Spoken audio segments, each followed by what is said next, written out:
Good evening.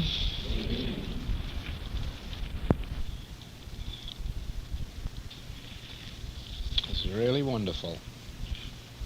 Two questions that fit right into the unfoldment that I received over there.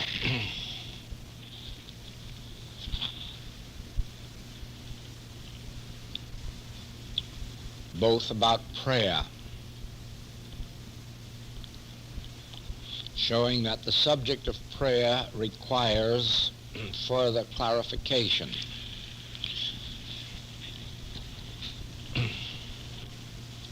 First of all, let me remind you of something that I said several times during our 3 months of lecture work here. And that is that we must never use the words right and wrong. There is no such thing as a right way to do a thing and a wrong way to do a thing in spiritual or metaphysical teaching or living. There are states and stages of consciousness. And I'll go further than that and say that absolutely there is no right or wrong in life, that everything is relative and everything is based on the particular state or stage of consciousness in which one finds oneself. And of course the first thing that comes to your mind is, what? Do you mean that it could ever be right to commit murder? And of course the answer is yes. Certainly, there isn't anyone in this room that isn't guilty of having committed murder. Not anyone. First degree murder, planned murder, well planned very often. Certainly, we've all been parties to war. And in being parties to war, we've paid for guns and ammunition, and we've sent our own children out and told them to be sure you do a good job of killing too, so that you kill a whole lot more of those than can kill us. Certainly, in the human scale, in fact in all of our human existence, there are states and stages of consciousness. There is even a time when we use exterminators on bugs and insects and flies and fleas. But there is another state of consciousness in which that is totally unnecessary, completely unnecessary. It makes no difference whether you're living in Hawaii or New York. There is a state of consciousness in which these, what we call insects and bugs and bad things, never intrude into consciousness. The outstanding experience that is in print is the experience of Alan Boone, living in a small bungalow up against a hill in Hollywood, where every day he was visited by many species of those things that inhabit the Hollywood hills. Not the big ones, just the little ones. And for a long, long time, he, like everyone else, used exterminators, until it dawned on him that there was a higher mode of life than that. And it was just about that time that he came home and found that he had left his icebox door open and some fresh food in there. And you can imagine that the ants were piled in there in regiments. And of course his first temptation was to clean house. And then the thought came, no, I can't do that. Now, I've just agreed that I'm past that stage. And so he decided to have a little talk with the ants, and he did. He drew up a chair and he sat down and talked with them. and explained very thoroughly to them that he had nothing against them. They had as much right to their lives as he had to his, and only that they had no right to intrude their lives into his refrigerator. And when he felt he had completed his job, he went to bed, and when he awakened in the morning, his place was really clean. And I know this because we saw each other every day for many, many years. Never again in that home did any kind of a visitor come until the experience with Freddie the Fly. I'm not going to take time to tell you that, but you'll find it when you read his new book, just out, Kinship with All Life. And be a good idea to go to the Honolulu bookstore and tell them they ought to have it, because you will find there that it is possible to come into the realization, the state of consciousness, that life is one and that life is God. Whether that life appears as your life or mine, or the life of an ant, or the life of a roach. Now,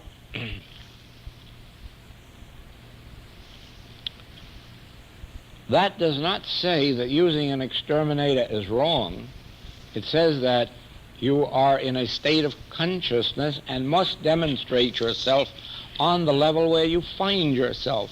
That is why never do you hear in the Infinite Way message that materia medica is wrong, or that it's a sin, or that we must not have medicine or surgery or whatnot. The world would be a sad place without the development and progress that has been made in materia medica, for the simple reason that the world is living on a physical sense of life, and materia medica is the answer to bodily harmony on that plane. However, since the last century, so much has been discovered of the mental plane that many have been able to rise above the physical into the mental and find, some have found, absolute complete freedom from all physical discords through their life on the mental plane. Others have found that they can meet 80 or 90% of their ills, and once in a while have to resort back to medical means, that is, to a state of consciousness which to some measure they have outgrown. Still others have gone higher into the spiritual realm and found absolute and complete freedom from the mental and the physical, or mostly you will find that they have again found 80 or 90% freedom from the mental and physical, but still once in a while are forced to retrace their steps, because there is no complete freedom until the ascension. Even after the resurrection, there is a wounded body, and that means probably a painful body, if not painful, at least showing the wounds. But at the ascension, all that disappears, and so it is. There is no such thing as right or wrong. There is that which meets your particular state of consciousness, and never be ashamed or afraid to acknowledge that you haven't attained the fullness, because our friend Paul did just that, acknowledging that he had not yet attained the fullness, but forgetting those things which are past and looking forward to the future, he certainly hoped to attain the fullness of the Christ. Now, in my experience of 24 years, nearly 25 in this work, I have several times fallen by the wayside, insofar as not making the demonstration that appeared necessary at the moment on the level where it should have been made. I had one such experience when I was a reader, and had to go on the platform holding handkerchiefs up to my nose and eyes, and I suppose that at first the congregation thought this is a fine example of a Christian Science reader walking out here with a cold that no Christian Scientist ought to have. And as a matter of fact, I could see the members of our board look at each other, much to say we're going to have something to say about this. But a very beautiful thing happened, and the 50th minute on the platform, the cold disappeared as rapidly and instantaneously as it had come, and the last 10 minutes I was as completely free as I am this minute. Then, of course, I was congratulated because I had shown the congregation a definite proof of healing power. Well, of course, it was true. There were 220 people in that congregation, and if they couldn't sit there and give me a treatment in 50 minutes to heal a cold, it would be a sad, sad commentary on Christian Science. And so it is. I have gone to my office several times when ill. Usually a cold is about the extent of it. And patients would think, that's a strange thing, coming to the office with a cold. Well, I'm not hiding it. I'm not claiming to have achieved my complete spirituality. I'm just grateful that at this moment I have something with which to work to meet this, and so let's sit here and watch it together. Now, it's the same way. I have no what they call spiritual pride. I have no pride of spiritual accomplishment. I know where I am, and I know just where I am not yet. And that's that. And anyone who can do better is certainly welcome to live their life. I'm not yet ready to say that there is right or wrong. There are states of consciousness. Now, that applies to prayer. Who would say ever that now I lay me down to sleep is wrong prayer? It just can't be wrong. It took me too many years to outgrow it. It must have served its purpose in its day, and it must be serving the purpose for other people. And so it is, any form of prayer, even if it goes back to the pagan who goes out to the sun and worships, is right prayer for that individual at that level of consciousness. In the same way, who would ever say that going to the shrine of St. Anthony in Canada or St. Anne de Beaupré or Lourdes in Belgium, who would ever say that that is wrong, where there is so much evidence, not only that people have been healed, but that so many thousands have received a spiritual uplift just from the experience of going to those shrines? Or who would ever say that they are wrong? The point is, though, that from the standpoint of absolute prayer, they do not represent prayer in the highest sense. You can go back to the Master when he told his disciples that, and others there, that no longer shall ye worship in this holy mountain, nor yet in Jerusalem. Now, of course, the highest form of worship in those days was to go to Jerusalem, to come from all over the Holy Lands to come to Jerusalem and to holy mountains. And he says that that is not now the highest form of prayer, that the highest form of prayer is to worship him in spirit and in truth. Now, how would you worship God in spirit and in truth? I might ask first, where would you worship him in spirit and in truth, since you are told not to go to the holy mountain and not to go to the temple in Jerusalem? Well, that doesn't mean that he has selected some other place. It means he has eliminated all place and gone back to the teaching that the place whereon thou standest is holy ground. Yea, if I make my bed in hell, thou art there. So if you're in hell, that's a good place to pray. And if you're in a holy mountain, that's a good place. So we start off with the fact that we are not going to say what is right prayer or what is wrong prayer. We are going to say that all prayer is right at some level of consciousness.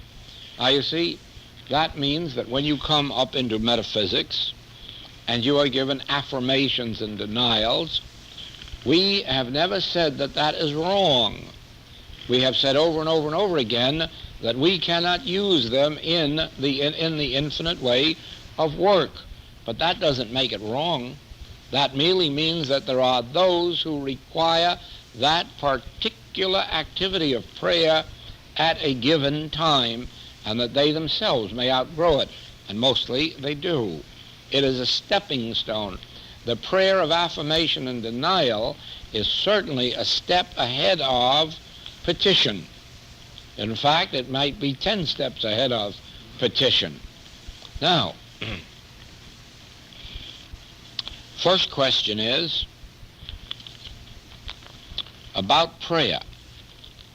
In your book, The Infinite Way, on page 111, you say, before our enlightenment and truth, we sought to gain some personal end, and then you also quote Emerson on prayer. In the Bible, Jesus is quoted, therefore I say unto you, what things soever ye desire, when ye pray, believe that ye receive them, and ye shall have them.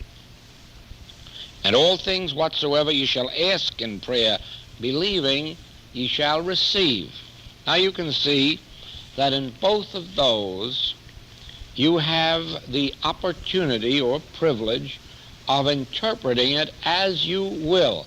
No one has the right to say, Jesus meant this, because Jesus isn't around in our experience out here to tell us whether or not he meant what you think or what I think. Now, in my inner experience, in which and through which I learned about prayer, I have received the understanding of what he meant about these passages. But because I have will not necessarily convince you. You yourself must come to a point of conviction for yourself. Now then, you will also remember that Jesus said, take no thought for your life, what you shall eat or what you shall drink, or wherewithal you shall be clothed. That your heavenly Father knoweth that you have need of these things, and it is his good pleasure to give you the kingdom. Seek ye only the kingdom of God. The things will be added to you. Now, he also called attention to the fact that the birds and the lilies don't have to ask for anything, and what is ever clothed and fed as they are. Now, if you then were to take that particular passage, Luke 12, 22 to 32, you would say, all right, in order to be guided by that, I must never ask God for food or clothing or housing,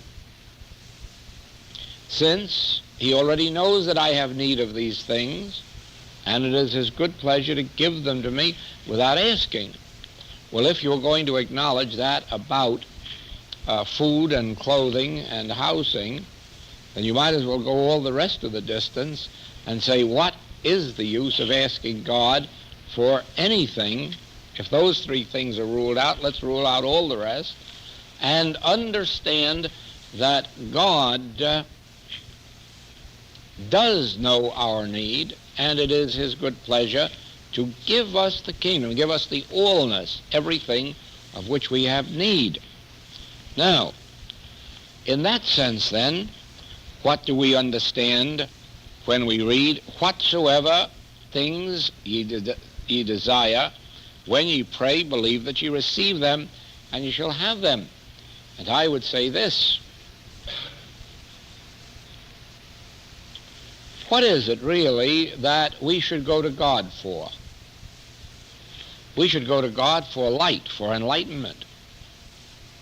We should go to God for spiritual guidance, for spiritual wisdom. God is spirit. Then why not go to God for the things of the Spirit? Paul says, whatsoever things are of good report, whatsoever things are good, whatsoever things are just, whatsoever things are kind. He says nothing about the things that are representing homes and clothing and money. Now, God is spirit, and we, in our present state of humanhood, may be entertaining a sense of separation from God. And so we have to go to God, all right? Since God is spirit, let us go to God for spirit. Let us go to God for spiritual things, for spiritual wisdom, for spiritual guidance, for, if we like, we can ask for spiritual health and spiritual supply. That will avoid the possibility of thinking of God as a Santa Claus.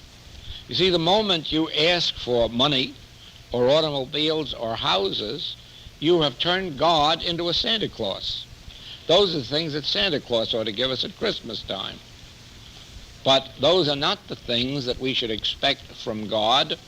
We should expect from God the things of God: spirit, life, truth, love, harmony, peace, joy, and then watch how they appear outwardly as these needed things in the physical realm. Now again, and all things whatsoever ye shall ask in prayer believing, ye shall receive. That again is the same thing. What is it that you should ask for in prayer? Ask for the realization of God. Ask for the consciousness of God's presence. Ask for God's grace. You remember it? Thy grace is my sufficiency in all things. If thy grace, God's grace, is my sufficiency in all things, why should I ask ever for anything except God's grace? But let's be sure that over and over and over again we turn to the Father within for God's grace, for the realization of God's grace. Now, in the light of our understanding today, we cannot even ask for God's grace.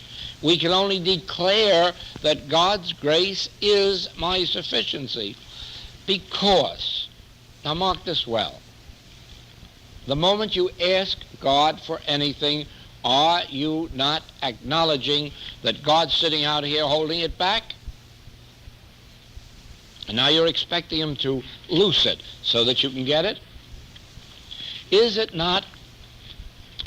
not asking God for food, clothing, raiment, housing, as much as to say, God, I know you've got these and can give them to me. Now come on. In other words, again, inferring that there is a withholding sense in God. Now, there is no such thing. You might just as well pray to God for sunlight. I don't think God could give you sunlight this minute, not here in Hawaii. I think that even God would have to tell you to wait a few hours and it'll come around to you. I don't think that you can plant a seed in the ground today, even in Hawaii, and pick your fruit off the tree tomorrow. You can do pretty marvelous things with the ground here, but not quite that. And going to God won't change it. The answer from God would be, it is in the ground. Be patient, and God will have its perfect work, and this will appear in its time. I do not for a moment believe that God works in miracles. That is, that God upsets spiritual law. Oh, miracles appear to our sense, not miracles to God's sense. Now, certainly fish could be made to jump up out of the sea into Rickenbacker's boat, but it didn't appear that God could put a delicatessen store out there in the middle of the Pacific on that specific day. So God's miracle appeared as fish jumping up, or rain coming from, or birds coming down. In other words, even that was a miracle to sense, but it was not to God. But sending down canned delicatessens would have been the type miracle that I doubt even God could bring about. Now you see, God is a law as well as love. And because God is law as well as love, God works according to law as well as according to love. Now then,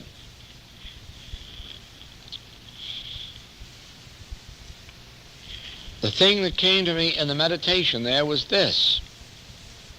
I wanted to start right out and say that when you pray, don't pray as if there were anything that you needed or desired or wanted, because that would be seeking to influence God to bring it about for you. Watch out. I'm speaking now from the standpoint of the infinite way. I am not speaking from the standpoint of the Hebrew church or Protestant church or Catholic church, although Bishop Sheehan did tell his audience that they should get rid of petitionary prayer, that the prayer of petition is not prayer at all, or at best it's secondary and not very good. And he also told them not to pray for material things, but to turn to God only for spiritual things. So you see, it isn't only the infinite way that is calling attention to this fact that God is spirit and God is law. That is now beginning to appear in other literature in the world. And it will continue to appear until the world's concept of prayer has changed. And I wouldn't be surprised that 25 years from now, people will be reading old prayer books and say, I don't believe it. I don't believe that anybody thought there was that kind of a God in the world. And as a matter of fact, there isn't and never has been. And so it is. In opening ourselves in desire, whatsoever things ye desire, let us purify our desire and be sure that the only thing we desire is God. Acquaint now thyself with him and be at peace. Our only desire should be to know God. To know God aright is life eternal. It doesn't say anything about asking him for something. To know God aright is life eternal. Acquaint now thyself with him and be at peace. And so let us forget the things of the world. Let us forget the conditions of the world. When I say forget, I'm talking about in moments of prayer.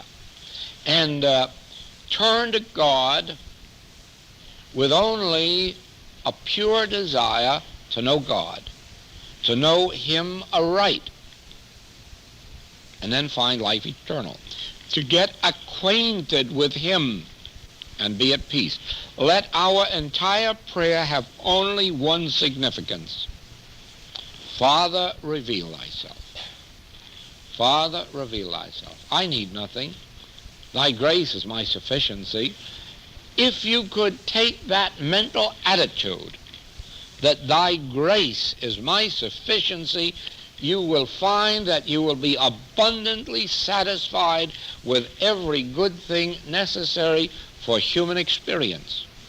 You separate yourself from deific power and deific presence the very moment that you have a desire for a thing or a person or a place. Because if that were in God's realm, it would be provided before you could express the desire. It is God's good pleasure to give you the kingdom even before you call. Even before they call, I will answer. Yes, but many people have said, that hasn't happened to me. I've called and called and called, and God didn't answer. But they were calling for things instead of calling for God. That is why, where is it? Is it in the June letter? That the day must come when we go to God only for God, and never for anything else. Never, never, never. There can be no exception to the rule. Now, we'll come to that in a moment. Was Jesus misunderstood and misquoted? No, I don't think so. I think they quoted him correctly, but I think that if you would examine his teaching, not just taking one isolated statement, but taking the four Gospels, I think you would come to the conclusion that Jesus never meant us to pray for things. Even when he multiplied loaves and fishes, there is no indication that he prayed to God for things. It says merely that he lifted his eyes to God, to heaven, to the Father. And in doing that, he was acknowledging, I can of my own self do nothing. Father, let her flow. Now, in the same way, standing at the tomb of Lazarus, he said very clearly that there was no need for him to pray. Oh, but for the sake of these people around here who expect to hear words, I'll say something. Lazarus, come forth. No, that wasn't necessary. God didn't need Jesus to say, Lazarus, come forth. God could have brought Lazarus forth without any words from Jesus' lips. And what would have done it? Just the ability of Jesus to tune in. Now, was this the first year of Jesus' teaching, and did he change his point of view later? No. No, I'm sure that Jesus was well aware when he went into the ministry at the age of 30. I'm sure he had already attained his spiritual wisdom on the subject of prayer, and that he knew then that true prayer was a communion with the Father within. It was not a turning God into Santa Claus, nor was it looking upon God as a great philanthropist. I'm sure that Jesus knew that God is spirit. Not God as a superman or a supermarket. God is spirit. And when Jesus knew that, he knew the next thing. Pray without ceasing. Be in tune always with God. Turn to the Father within, not for things, for communion, for acquaintanceship, for oneness, at one-ment. Then all these things will be added unto you. Jesus always knew that right from the beginning. And he met the need, whether it was for wine at the wedding or food in the wilderness. He met the need not through asking for things, but through his communion. As a matter of fact, he was tempted to ask God for things. He was tempted in the wilderness to turn stone into bread. And he rejected the temptation, refused, absolutely refused to make a demonstration. Certainly, Jesus never made a demonstration of anything but the demonstration of God's presence, the conscious realization of God's presence, the conscious contact and union with God. Now,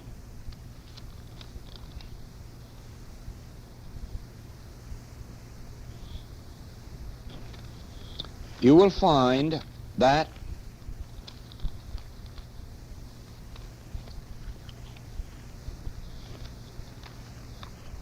while there are those who will still pray in their own way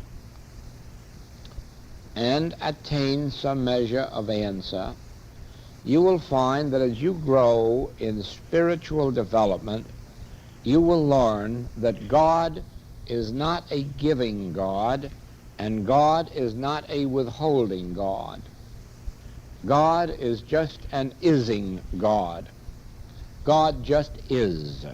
God eternally is, and there's no use of going to God for anything except going within oneself for a communion, for a spiritual minute or hour with God. Now, in this meditation that we had here this evening, that was conducted by Mrs. Shigemura,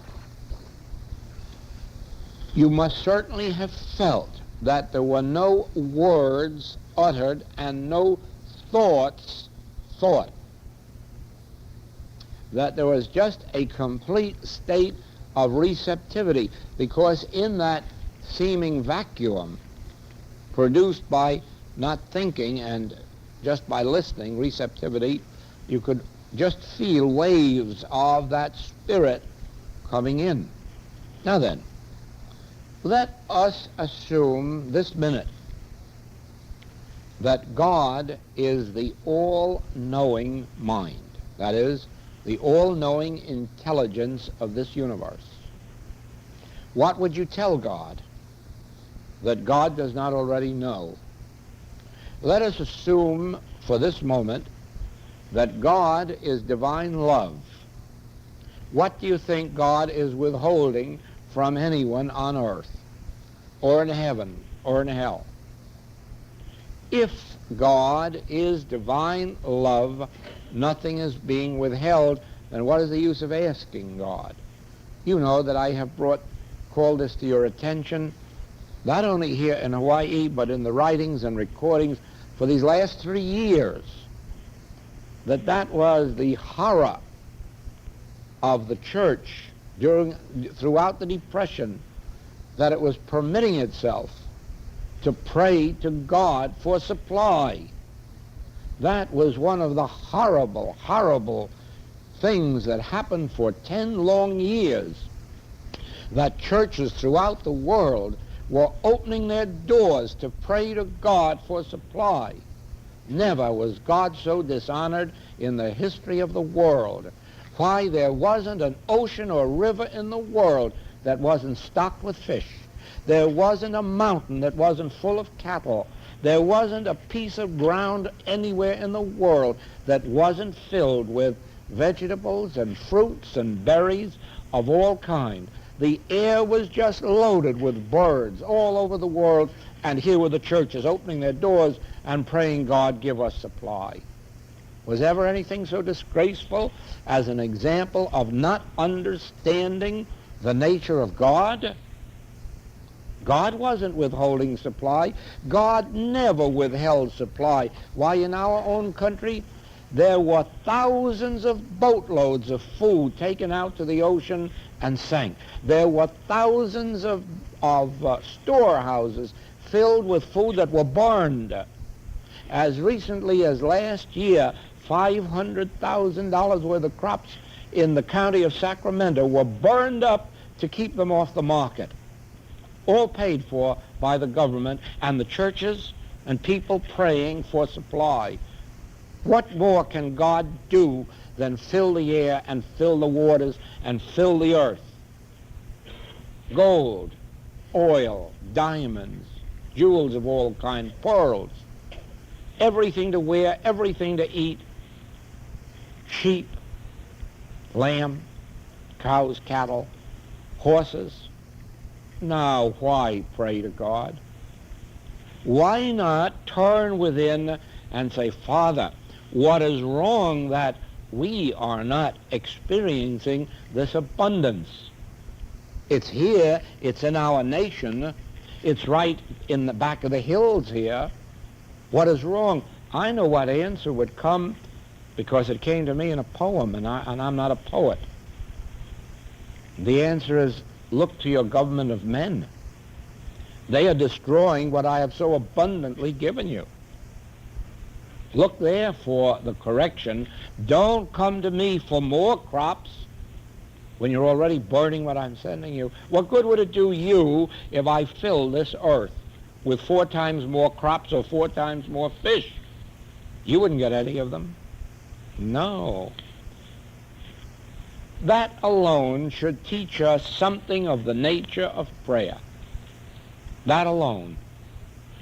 That alone must show us that God is not withholding sunlight, God is not withholding rain, God is not withholding dew, God is not withholding fish or birds or crops, platinum, uranium. Then how shall we pray so as we may avail ourselves of that which God has already so abundantly provided? Well, I can tell you from my personal experience and the experience of those with whom I have worked in this ministry, there is a way whereby you can bring these crops to your very door, and these fish and these birds and whatever else you need. And that is this. First of all, honor God.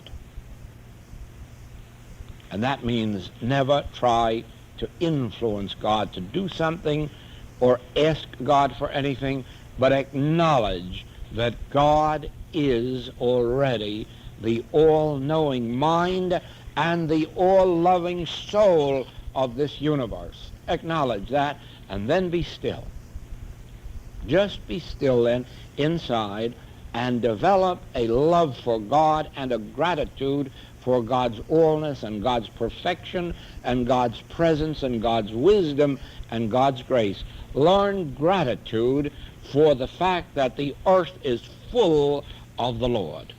The earth is full of the Lord. The heavens declare the glory. The earth showeth forth his handiwork.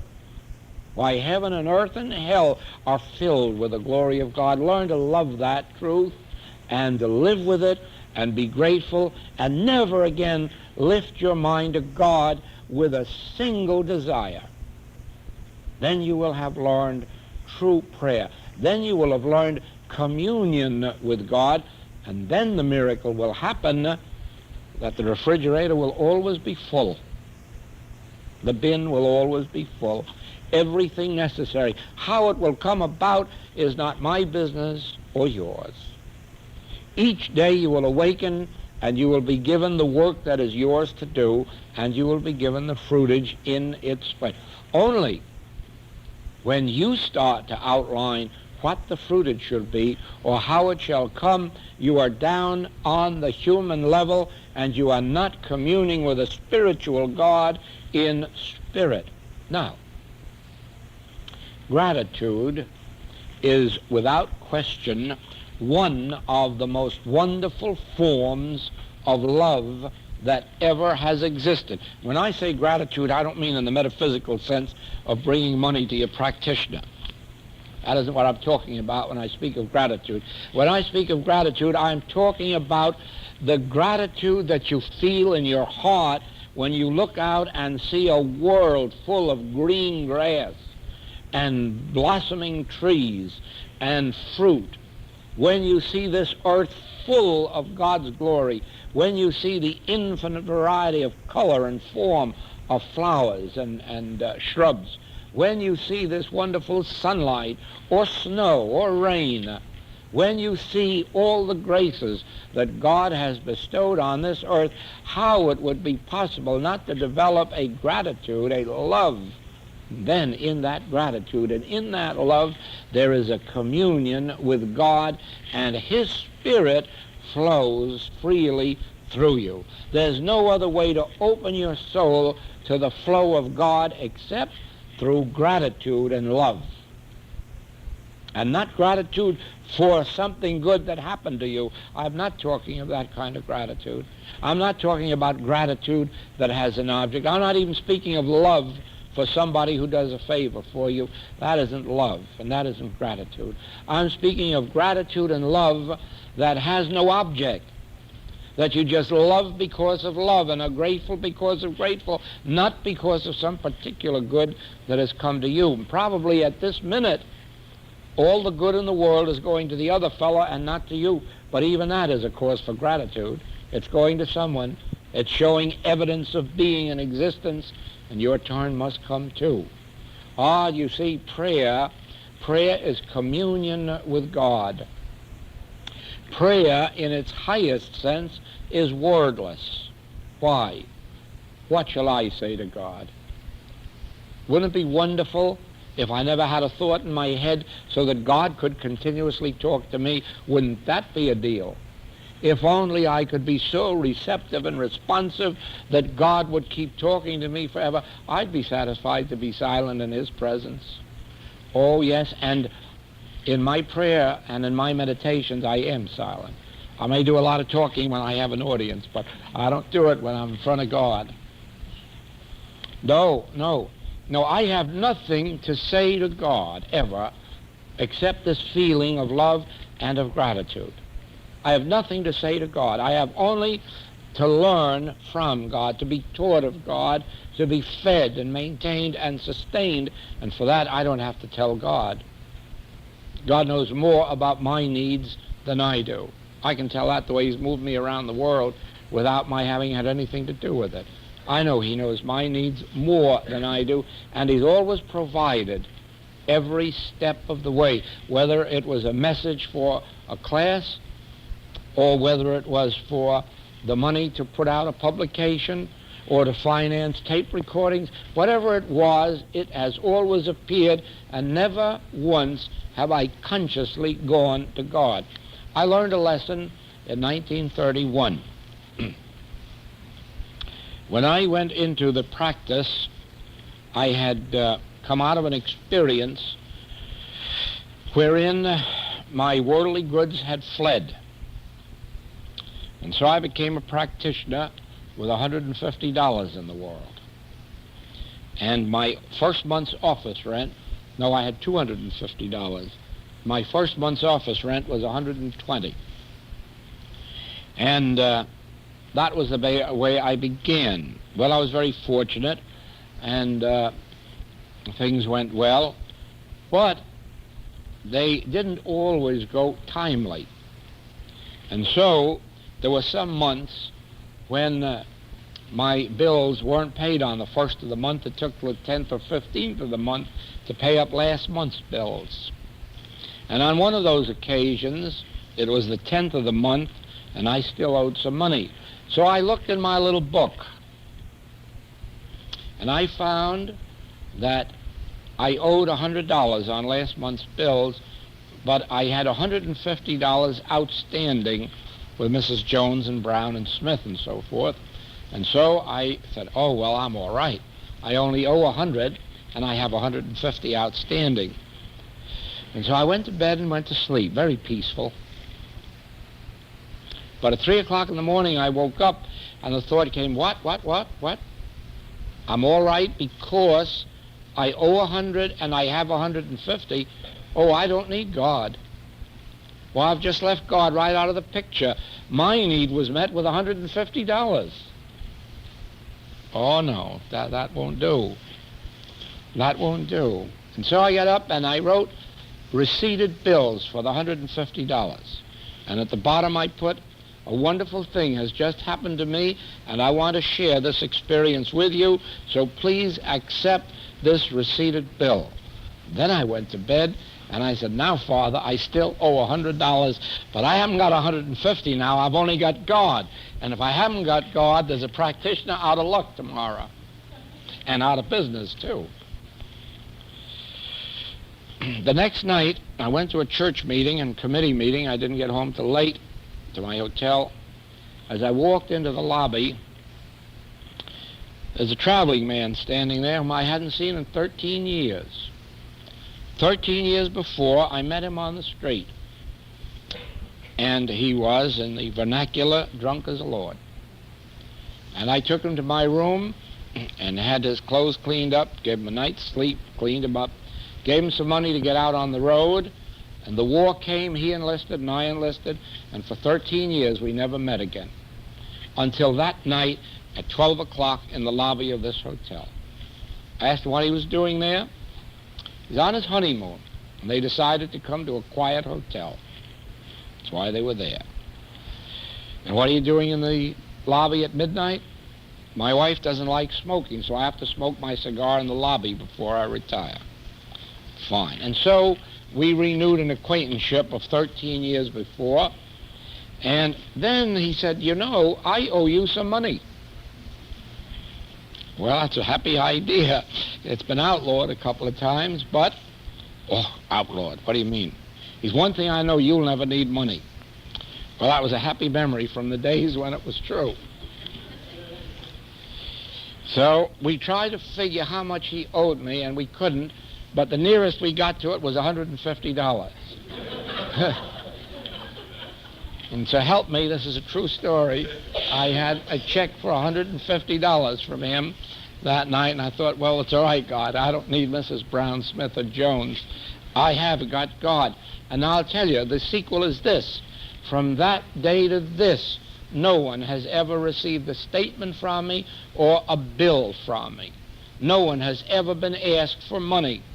And even in our book department, once they slipped up and did send somebody a statement for an overdue bill, and they were told prettily about it, too. Even in our book department, never is a request made for money. Never.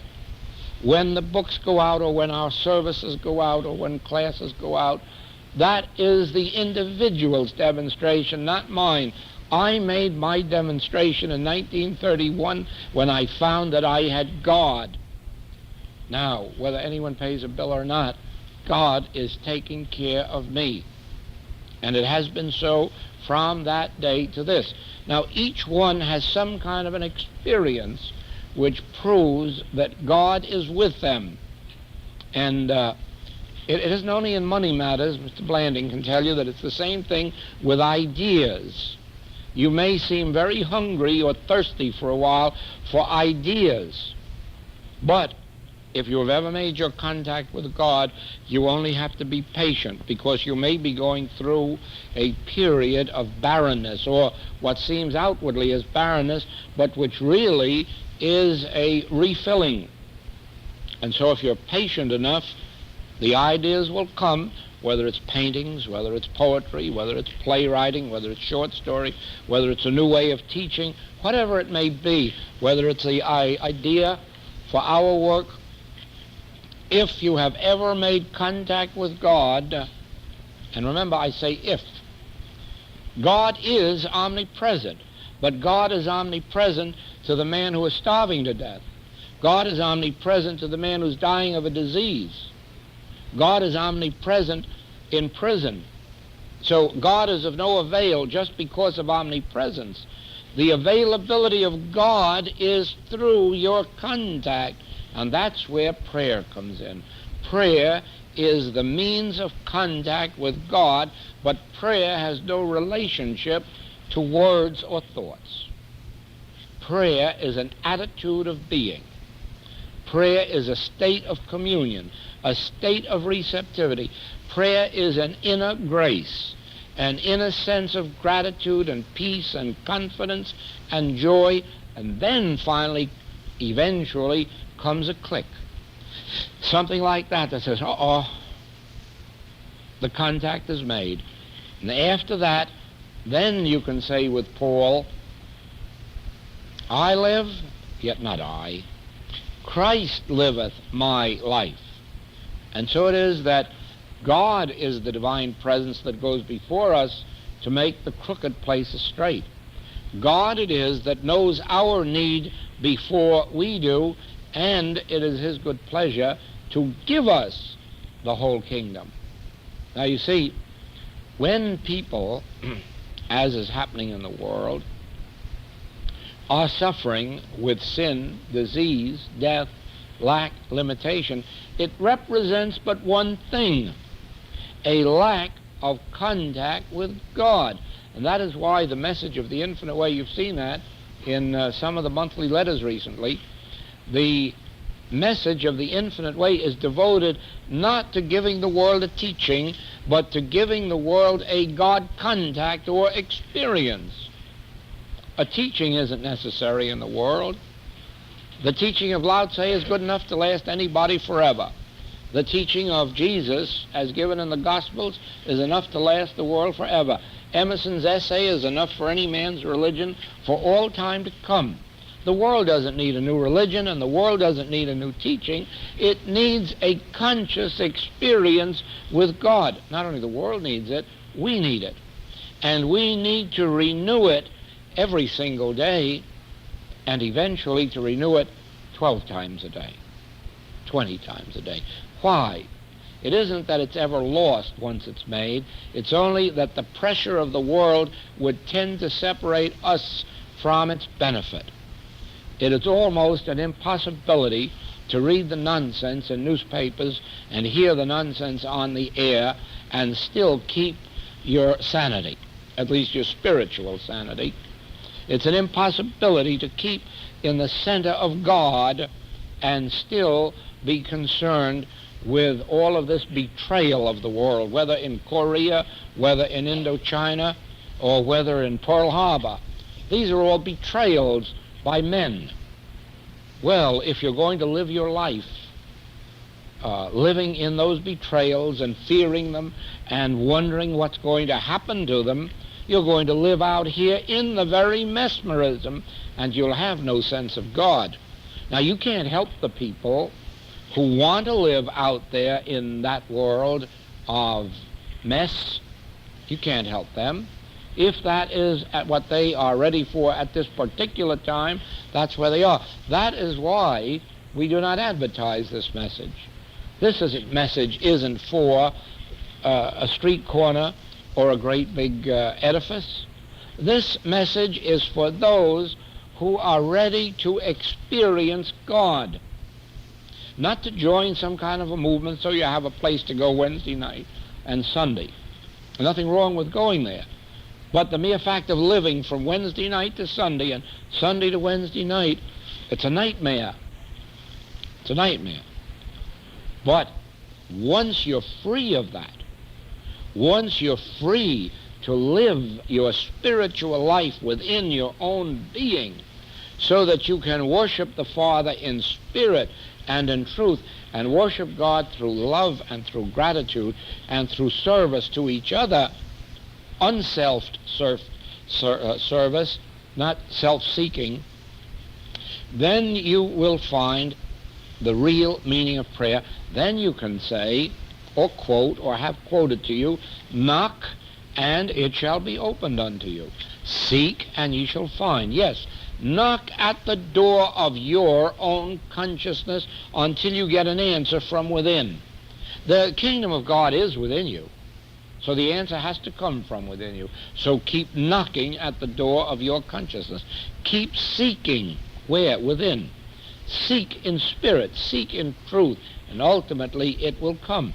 It is true, the Master says, the way is straight and narrow, and few there be that enter. This is not an easy path. Attaining God experience is not a simple matter, because we have behind us generations and generations of materialistic living and thinking, and latterly some mental hocus-pocus, all standing in the way of our actual communion with the Father within us, which is in no wise dependent on either thing or thought. No one has to think a thought to commune with God. Otherwise, the birds wouldn't be able to commune, and the animals wouldn't be able to commune. And believe me, they know the secret of communion. They really do. They are supported and fed and maintained by cosmic law, by the Father within them. So they must know how to go within, how to live in that law, and how to do it without the use of words or thoughts. Now, we need no words and we need no thoughts in relationship to God.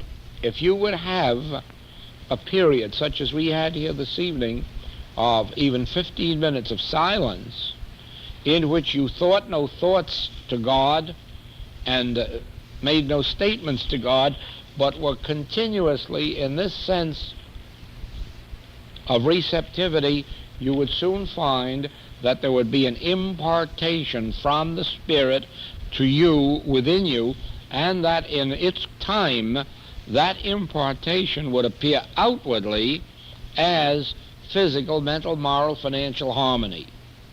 But the contact must be made.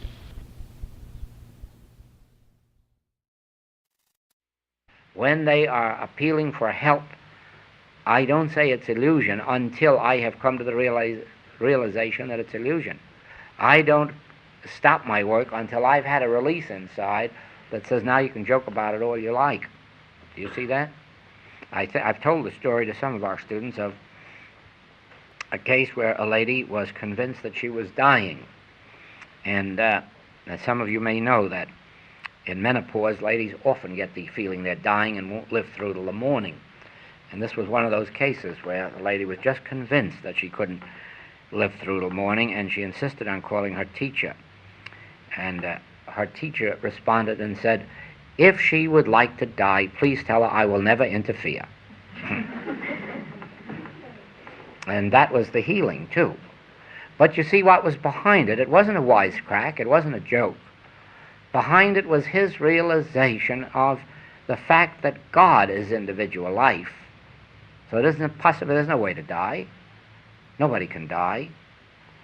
But if we are ignorant of that, then, of course, we can go through the death process, because we have a glass and a tumbler. If we have a glass and a tumbler, anything can happen to the tumbler. It's only when we have glass as tumbler that we know that all that glass is, tumbler is. Do you see that? And so it is. Well,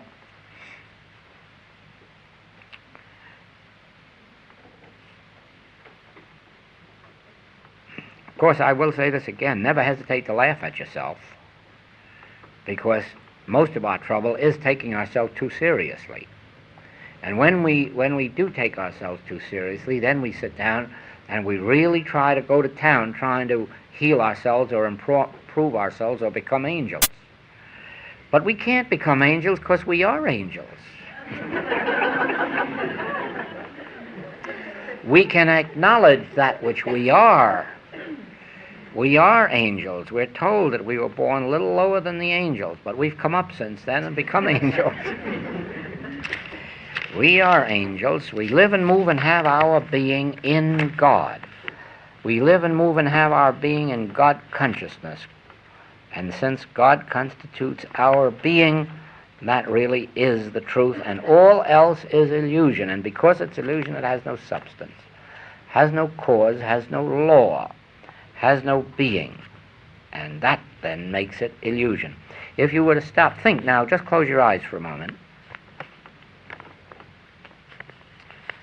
And in your mind, build a house. And just to make it more difficult, make it a good solid brick house with a lot of concrete over it. And then open your eyes and see what happens to your house. Because it was an illusion. It's all gone, concrete and all, brick, everything is gone. Had no existence to begin with, and it has no existence now. Why? It was an illusion. It was just a mental image in thought and never had externalized form. Do you see that? Now it is, we build up a selfhood apart from God, and we call it Mary, Bill, James, Joel, whatnot. And then, having built up that image, we try to improve it or reform it or heal it or enrich it. Whereas, if instead of opening our eyes, we close our eyes and look through, we'd say, why, no, none of that is real, because God never made that kind of a picture. The picture that God made was his own self projected into time and space. His own self. There is only one self, and I am that self, and you are that self, and there is but one self. God projecting himself into time and space. That's us. And then when you see that, you come back to your as and you come back to your is, and now let's meditate.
Now, do you remember last night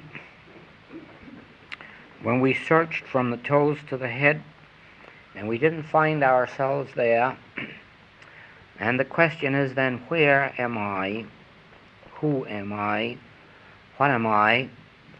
And we find that this I is God and not man. Now do you see why we can say the tumbler is glass? Glass constitutes the tumbler.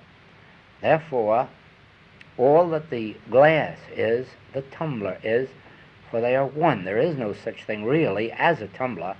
There is just a piece of glass in a certain form that we call a tumbler. And so really and truly there is no you. There is only God in a certain individualized form that we call you, but it's still God. It's still God mind, God soul, God life, God spirit, God being, God body. Do you see that? Now, when you know that, then you say, now I understand the great mystery of the Master's teaching, and that is this. I, in the midst of thee, am mighty. Now say I. That's the I, that in the midst of you is mighty. It's no other. It's none other than that very I. Thou seest me, thou seest the Father that sent me. I will never leave you nor forsake you. Say I. Well, do you think it ever will leave you or forsake you? No. How is it going to get away from you? Do you see that? Now, I will be with you unto the end of the world. And say I. Don't you believe it will be? Yes. How are you going to drop it any place? Do you see that? Now, that I isn't a finite person. That I is your God being. That is your God self. That is your real self. And as long as you've got that, you can go through the flames without being burned. You can go through the waters without drowning. As long as you have that I. And you know you even have it when you're unconscious. Because it's that I that keeps your heart beating, your digestion going, your blood flowing. Do you see that? Now, I, closer, is there anything else closer to you than breathing, nearer than hands and feet? Anything other than I? No, say it and see how close it is. Don't you see how close that is to you? Well, there you are. I am closer to you than breathing, nearer than hands and feet. I am, say, I am. I am closer to you than breathing, nearer than hands and feet. I am. And that I am is God. It isn't man. It isn't separateness from God. No. That I am that I am. That I in the midst of you is mighty. And that is why if you make your bed in hell, that I is with you. And if you mount up to heaven, that I is with you. And if you go through the valley of the shadow of death, you try to get rid of that I. It will go right through with you. Do you see that? And now remember that that I is your Savior. That I is your salvation. Closer to you than breathing, nearer than hands and feet. And all you have to do as you learn to build this realization, as you walk through your day's work, whether it's housework or whether it's office work or wherever you are, just realizing that I'm going with you. And I am your Savior. I am your Savior. Look unto me and be ye saved. Is there a God beside me, says Isaiah? I know not any. I know not any. I, in the midst of you, am mighty. Do you see that? Well, that's the mystery of the Master's teaching. You have meat that the world knows not of. What is the meat? I. I is the meat, and the wine and the water. And that I will feed you and sustain you. I am the resurrection. Do you remember that? That I is the resurrection. And if you destroy this temple, who will build it up again? I will. Do you see that? That's the power of the I. When in sacredness and in secrecy, you realize that I. When you hear somebody being flippant about that I, or saying, oh, I am God, then you just know they know nothing about it. They're just introducing an egotistical sense, and they're trying to make their humanhood God. They'll never believe anybody like that. But when you hear or read, as you do in the Master's teaching, I will never leave you nor forsake you, as I was with Abraham. Jesus wasn't with Abraham, you know, but I was with Abraham. I was with Isaac and Jacob and Isaiah. I was with Jesus and John and Paul. Do you see that? I mounted up onto the crucifix with Jesus. I went into the tomb with Jesus, and I walked Jesus out of the tomb. I did. And so, if you never will lose sight of the I of your being, and hold that I as something sacred and something secret, and realize that that I in the midst of you is the only thing in the world that's closer to you than breathing, and nearer than hands and feet, that I in the midst of you is your salvation. That's the only thing that'll go with you into the valley of the shadow of death, or up into heaven, or down into hell. Do you see that? It's the only thing that'll go through waters or go through the flames with you. I will. And there's your salvation, and there's your life. And as you understand that, that's the new creature. Because you thought I was a man. You thought I was the son of Mary.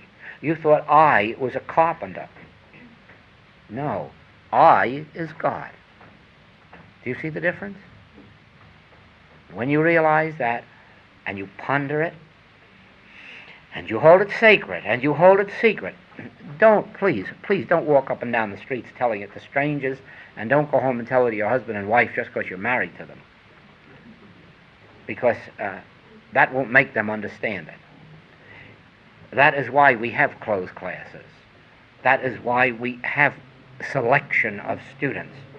So that I don't say these things to people who are going to walk out and think that I'm talking about some egotistical jackass calling himself God. Do you see that? I'm talking about I in the midst of you. Something very sacred, something very secret. And if you pray in secret, the God that he... Why, don't you know now what that means in the book of Matthew? You better go home. You better get home right away. I'm apt to forget tomorrow. Go home while the doors are open. Look at this. Take heed that ye do not your alms before men, to be seen of them. Otherwise you have no reward of your Father which is in heaven. Where is heaven? Within you. The kingdom of heaven is within you. So therefore it says, take heed that ye do not your alms before men, to be seen of them. Otherwise ye have no reward of your Father which is within you. Now what is your Father? Aye, certainly. Certainly. But when thou doest thine alms, let not thy left hand know what thy right hand doeth, that thine alms may be in secret, and thy Father which seeth in secret himself shall reward thee openly. Now what is there that would know within you that you're doing alms? Anything but I? No, it isn't your heart, liver, or lungs that know it. It's I in the midst of you that knows just what you're doing every single moment. And so it is with prayer. And when thou prayest, thou shalt not be as the hypocrites are, for they love to pray standing in the synagogues and in the corners of the streets, that they may be seen of men. But thou, when thou prayest, enter into thy closet, go within, and when thou hast shut thy door, pray to the Father which is in secret, and thy Father which seeth in secret shall reward thee openly. Now, when you pray, is there anything within you but I that can hear it? No. It's I that's knowing what I am doing. It's I that knows what Joel is doing. And all Joel has to do is be sure that he's right with the I within himself, and then he's right with God. And no man has to know it outside. No man has to know it. All I have to do is know it in here, and that which is the Father, which is the I of my being, my Christ self, that knows it. And that then raises up seed. And if I need anything in the external world, I know it, and I is the presence that goes before me that brings it about. Do you see that? Now study this word I tonight and tomorrow, won't you? Do it sacredly, though. Do it secretly. Do it as it says here in Matthew, within your own being. Don't let the world know about it. And just the same as you don't have to go around saying, I am honest, if you are, in some way or other, it's so apparent in your face and your bearing and your demeanor that you never have to tell anybody, and your credit's good. And you don't have to tell man whose breath is in his nostril, I am honest. Do you see that? In the same way, you don't have to parade your virtues, nor do you have to parade your prayers, nor do you have to care whether man ever knows that you've done a good deed. All you have to care about is, I know it, and let I take care of it within itself. And you'll see that once you have a sacred and a secret relationship with the I within you, you'll never again have to be concerned for a man whose breath is in his nostril, or whether he knows or whether he doesn't. And even if you have to be, if you are swimming off the beach of Hawaii, as I have been, somebody in South Africa will invite you to come over, and you wonder how they found out about you. But I know that I is the presence that travels over this globe telling people about the message of the infinite way, because we don't use any other method. We don't use the method of men. We stick to the method of God. If I within me know that the infinite way is right, then the I of me will tell the I of you. Do you see that? And that's how we're brought together, without human mode or means. Something in you responds to that something in me, and that something is God. Thank you, sir. Thank you, thank you, thank you.